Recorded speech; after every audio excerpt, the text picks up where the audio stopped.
In this episode, we will integrate our newly built validation REST service / microservice into our batch job. And in the last episode, we copied the functionality from our bank statement importer class to our new microservice. And now it's time to replace that functionality. So let's open up the bank statement importer class, go to the validate method, and simply delete its contents. What we now need to do is to create a new HTTP client. And we're having the OK HTTP client already included as a library dependency. Let's double check it. But now we can simply create a new OK HTTP client instance like so. Then we create a new request body equals request body create. Then we put in a media type of application/JSON, and then a JSON string variable, which does not yet exist, but we'll fix that in a moment. The next line is our request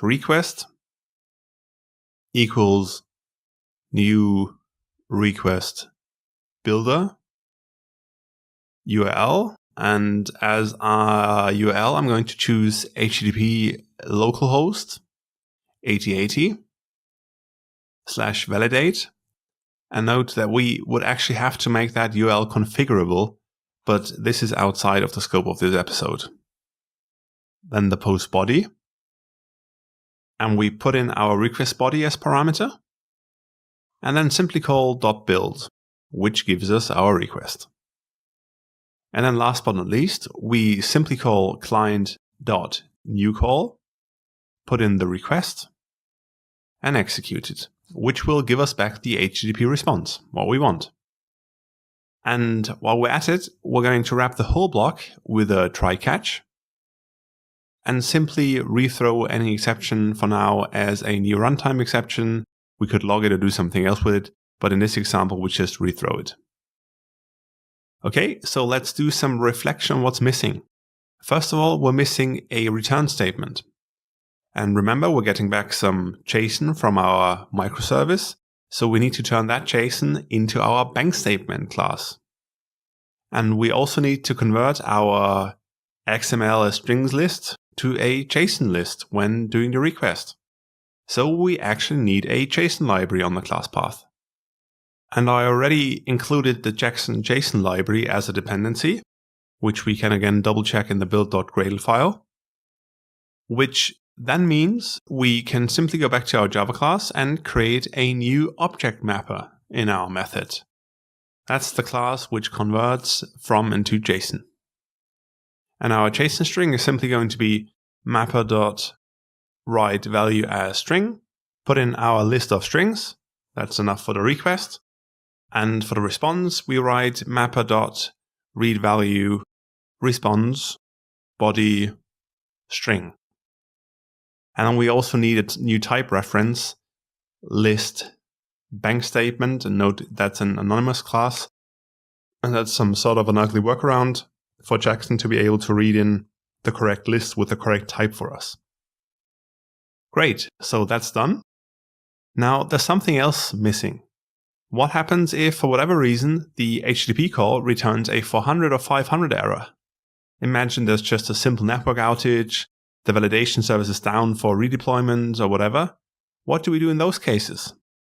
And that is one additional complexity that comes with microservices, that you now have to think about all these edge and error cases.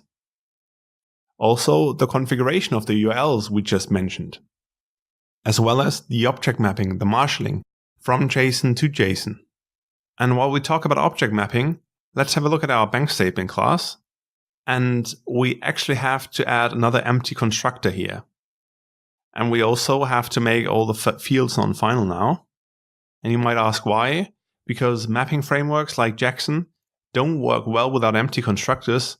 And I want to save us an error message later on. And finally, we also need to move the tests to our new module. So when we now open up the bank statement import test class, we can see there's at least one validation test inside, and more if we wrote some more as an exercise. And that test obviously doesn't work anymore. So we'll have to create a new test class for our bank validation controller, like so. And then cut and paste the test method from the bank statement importer test class to our new test class. And as we can see, we now also need the missing directory variable. So that means we need to duplicate some file system test code. Let's do that. As well as add the GMFS dependency to our project, because we are using that virtual file system. So we have to copy and paste the dependency to our build.gradle file, like so. The last thing we need to do is fix the imports in our validation controller test, now that we included a GMFS library, as well as change the call to the new bank statement importer class, as we're now testing the validation controller class. Good. Now finally, we can run our validation controller test to see if everything worked, what we've done so far. And it does. The test runs and is green. And we can also run our bank statement importer test class, see if that also still works, which it also does. Congratulations, we just integrated our REST service into our batch module, but we haven't run a full round-trip test so far. That means starting up the REST service, calling it from the batch job, etc. And that's what we're going to do right away in the next episode, which is all about getting things to work together in a production/deployment scenario, or in other words, orchestrating our microservices. So let's get right after it.